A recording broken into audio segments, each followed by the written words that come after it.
तीन कुछ करिया सा पर कट जाए तो पोरो कट जाए से करिया सा भाई अब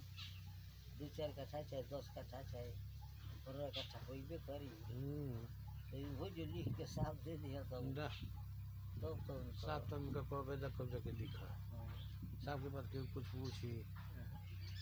बैठाऊ ना दी इहो लो ना खियाई लो हाँ इहो ना खेल लो बैठाऊ ना दी बैठाऊ ना अरे वो कंतवा कहाँ ले जाए कंतवा जाओ जाओ रलिया में ना